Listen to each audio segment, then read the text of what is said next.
And here we are. Hey everyone, just thought I would chime in with a discussion about political communication, as it was a couple weeks back that I didn't have an opportunity to make a video for, but here I am now, right before the exam, and hoping that a lot of this really resonates and makes sense with everyone. So, our conversations about political communication were interesting because there were varying degrees of interest. Not that we don't care if people are politically involved, but instead that some of us might not choose that route, but we're okay with it. And so we talk about this idea of communication technologies being able to provide a wealth of opportunity for people to begin participating in dialogue.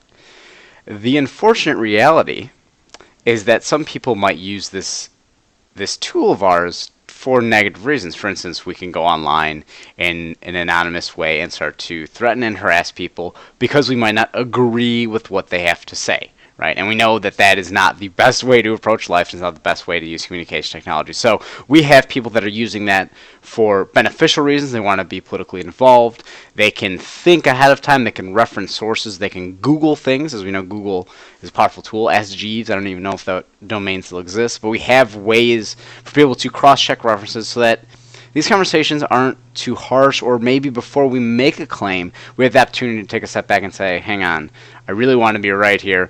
Let me make sure that this is accurate. At the same time, talking about the idea of the Southwell article, there's this side theory, right, where individuals can have some degree of feeling as though they believe that they are a member of group X or group Y, okay, as opposed to just being this individual. And so what happens is, in a sense, we actually are basically proposing that people use and are encouraged to be anonymous. Now, one antisocial sort of downside of all of that is this idea that we might become de-individuated as a result of it. So we want to be very involved with this political discussion. We have a lot of views, but unfortunately our voices or opinions are perceived to be much more, I think the most common way to describe it is sort of a mob mentality. In a way, just because you are a Democrat, your connection with that particular group might be misconstrued as negative because your attempts to talk about being a Democrat might be perceived to be much more liberal than they are actually intended, right? But again, as communication and as perceptions work, we oftentimes will see the world as we had hoped it to be. We have fundamental attribution theory, right? If someone is not acting in accordance, we go, okay, they're not doing this because of that. Or if they are, we say, oh, it's just a fluke, really that they're like that. The ultimate issue, I think, is the internet and communication technologies provide a great opportunity, a nice platform in a lot of ways for social media. Some of us were very much so on the bandwagon of, okay, Facebook with the recent elections had people post that they had voted. That was very cool. Other people thought it was a nuisance. People thought that individuals should have their own right to stay away and reserve themselves away from those political discussions, both of which are very fair points. But let's think about this idea of information overload. In a lot of instances, what happens is that people are not welcoming to the idea of information that doesn't really fit within their mold or criteria of what they want to hear. You might have a person like my uncle who posts a lot of very, very radical conservative pieces online on Facebook. And so you get into that dilemma of, okay, I like the person, but the content the person is posting is not what I like to see. So in those moments, we have the opportunity to say, hey, look, I do not want to continue this conversation with you. I do not want to see the content you're posting. But the benefit of communication technologies, especially Facebook, is we can actually hide that information from us. However, it gets to the point where you ask yourself, up to what point do I stop hiding information?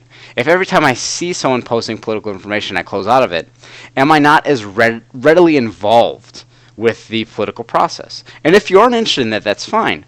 But if you are, if you're someone who really values political conversations, you value being able to research and look up information, we might want to think that being deliberate about these decisions, this strategic choice to either view or not view, is very influential on the way that we ourselves are involved in this dialogue.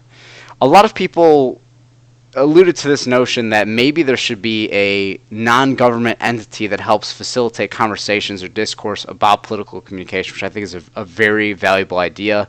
In a lot of ways, it goes into the notion of Coleman and Blumler's article when they're talking about we need to have deliberate democracy on the internet. We don't need people that are just flaming each other, saying completely biased, one-sided arguments. We need people to have a meaningful conversation if they so choose, right? So political communication, as it pertains to communication technologies, can be advantageous. There are a lot of benefits, but like most of the things we talk about, there has the potential for it to be a superficial conversation, or people think they need to act in accordance to one particular belief system. If you describe yourself on your Facebook profile or whatever your profile is online as being Republican, are you now essentially limiting yourself to that particular avenue of discourse?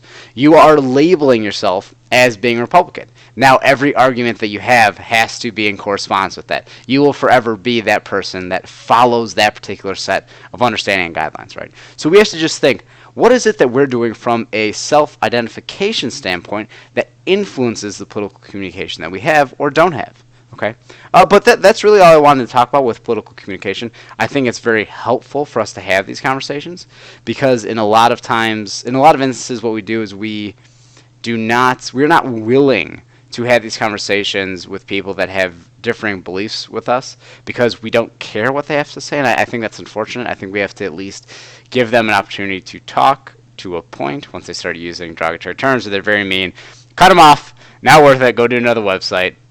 Usually don't check the comment section at like MSNBC or CNN or Fox because it'll just be vitriolic garbage. No offense to those websites if they're watching. But yeah, that's all I had for political communication. We had a very lively chat. There were a lot of people that seemed to be on different ends of the political spectrum, which was cool, and obviously very welcomed as we have these healthy conversations.